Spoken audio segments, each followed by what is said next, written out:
Peace be upon you, friends. With you is your friend Darum. I ask you to support the channel by subscribing, liking, and posting motivating comments and an enjoyable viewing experience for you. And he creates what you do not know. Surah Al-Anbiya, verse 8. We live today in a world saturated with material things that obscure our sight from another world, a parallel and darker world, a world that hides behind blindness, a blindness that has afflicted most of us due to absolute logic. Whether we like it or not, they live among us and around us. Or they see us from where we don't see them. They are smarter than we think, and more malicious than we think. Fear, if your soul had a price, do you sell it or do you buy it? Bangs. How do you create an introduction to a journey that has begun and has not yet ended? Will we engage in that old debate again about whether the underlined letters in this blog are a book, a novel, or something else? We haven't even started yet, and I asked 2 questions. Don't worry, this is the nature of my wandering mind that never stops and always gets me into trouble. Blogging was, is, and will remain a part of my life. But what is worth recording? History or thoughts? A proven knowledge? Did everyone who wrote down a letter wait for permission or advice from someone to do or not do it?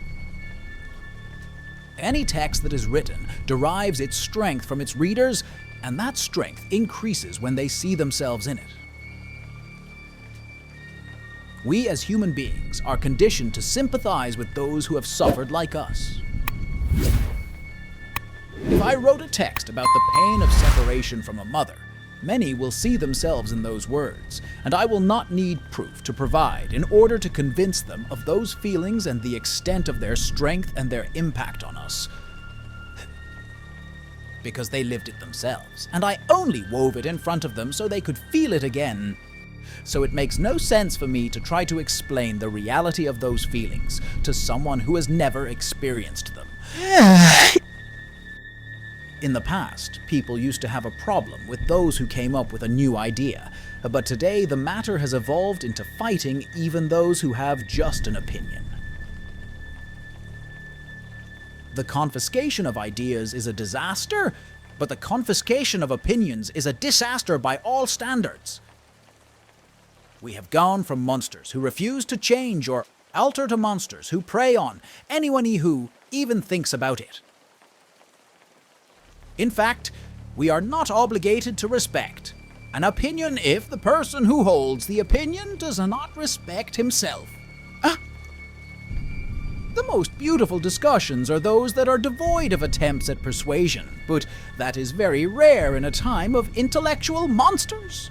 There is a difference between someone who hates freedom and someone who hates free people, and mixing the two is fatal. You have every right to hate my ideas, but if you transfer that hatred to me, this is enough to put you in a cycle of neglect from which you will never emerge. Although I talk a lot about sterile discussions and I abhor them, I am the least likely to discuss with others. The soul of a stubborn fool is much longer than the soul of a logical person, so you find him headbutting anyone who disagrees with him in his opinion. There is no brain in that head to fear damage. Madness is relative. We are all mad to varying degrees. Some of us are good at hiding our madness, while others practice it freely. Consequences. Fear of consequences is the safety valve. It is the restriction that guides our minds and directs the compass of our behaviors and actions. When I see a message titled, "The Scene That Made Millions Cry," I know in advance that I will not be among them.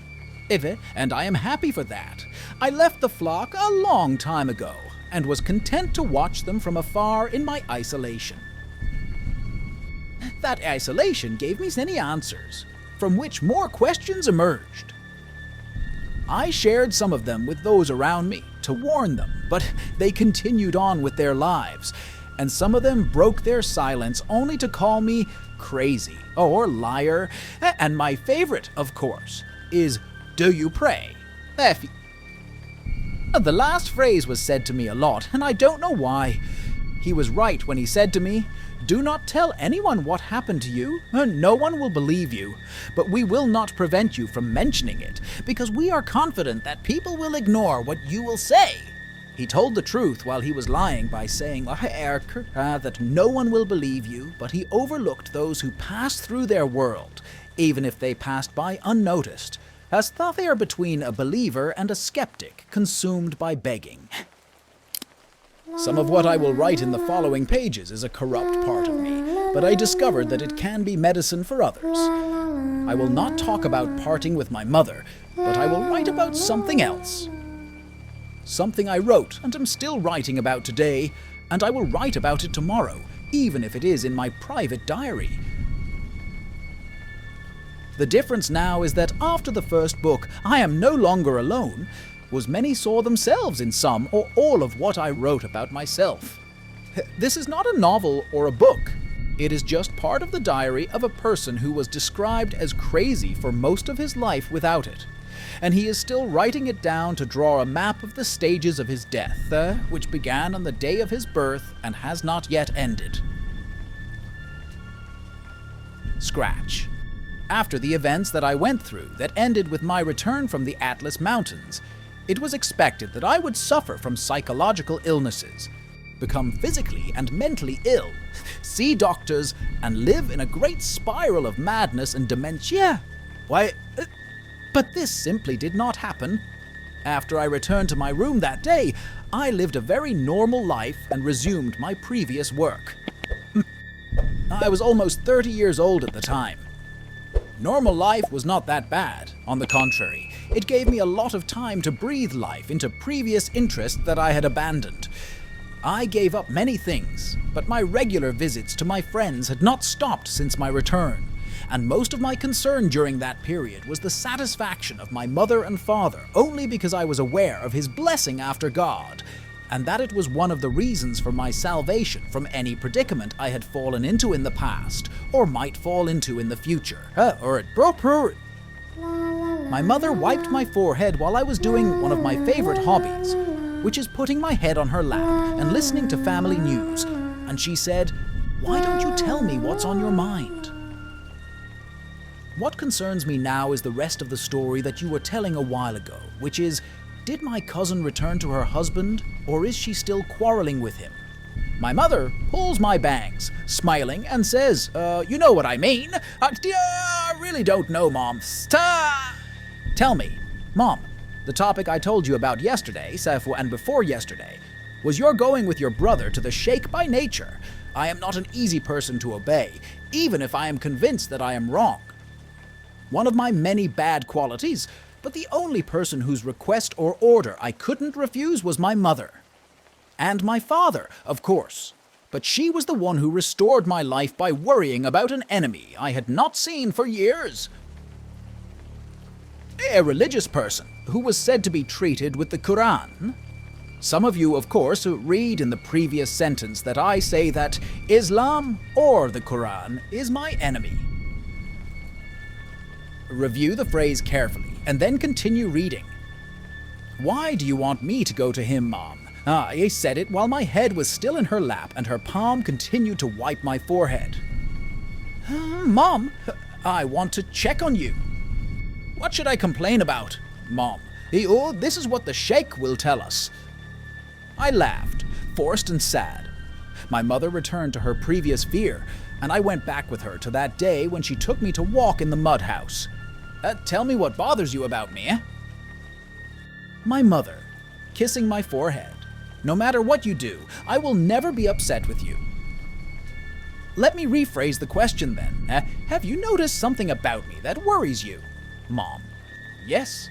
What? Mom. You haven't eaten for 3 days. I told you I was fasting. Mom, how can you be fasting when I see you drinking water during the day? Yes, I am only fasting from food. Mom. What kind of fasting is this? Do you now see the reason for my anxiety? Upon you. No, honestly, I haven't seen it yet. Mom. You will go to the sheikh whether you like it or not, and he will know what is wrong with you. I smiled. What could I do or say other than smile at the only person in my life who worries about me like this? Let me guess. He came on my aunt's recommendation. Mom, smiling, yes. Do you have an objection? No, not at all. My aunt is a good reader of the qualifications of the people of Bareka. Wasn't she the one who recommended the Sheikh of Omani when I was young? My mother gently slaps my cheek and shakes my face. You have nothing to do with these matters. Don't I have the right to know the qualifications of the consultant who will examine me, Mom? Don't mock religion, son. Since when did religion become a man, mother? I'm my mother. I seek forgiveness from God and seek refuge in Him from your words. No matter what I said or did, my mother was not convinced or comfortable and was always worried about me, and no matter how much I tried to smile at her and convince her otherwise, her heart or her guide was telling her something else. And frankly, this feeling did not hurt her much, as she acquired some strange habits during the time I spent with Amer. He wrote it, and I was practicing some rituals that may seem unfamiliar and suspicious, but they were useful to me, especially with my activated aura, which requires special care. For example, I discovered that complete darkness enables me to overcome the severe state of insomnia caused by my activated aura, and that light stimulates my alertness, so I painted the entire walls of my room black, in addition to the ceiling as well, after obliterating all the floor windows. I also made them black marble for the same reason and for other spiritual reasons. This of course raised questions around me, to the point that the worker I hired to paint the room black hesitated at first and said that this was a strange request that no one had asked for before. I was really surprised by his intrusion and his description of the room as a coffin after he finished his work. Mom, come on, get up and go back to your black room, and I will call you to lunch in a little while. I told you, Mother, that I am fasting. My mother, as she lifted my head from her lap and started to get up, she will eat against your will. Okay, I'll eat. But don't force me to have dessert. Yar. Okay, leave it to your brother. My eating habits were also affected. I avoided bread, wheat derivatives, and sugar, especially in the first years after my aura was activated. Some may wonder why I was keen to preserve it. Her Tafos activated aura is a double-edged sword, as it offers you many positives, but it must be balanced. If you get out of control with external stimuli, it may put you in a state similar to insanity and hallucination, and if you tighten it strongly, it may atrophy. And with this atrophy also comes reasons, most of which are healthy. I realized this fact when I neglected some of the instructions that Amar had taught me regarding aura, and I contracted a disease that affects the nerves for unknown reasons and develops with the patient until he becomes completely paralyzed in some advanced cases. I had a panic attack when I received the news from the doctor after he had conducted a long series of tests on me, one of which was taking a sample of spinal fluid.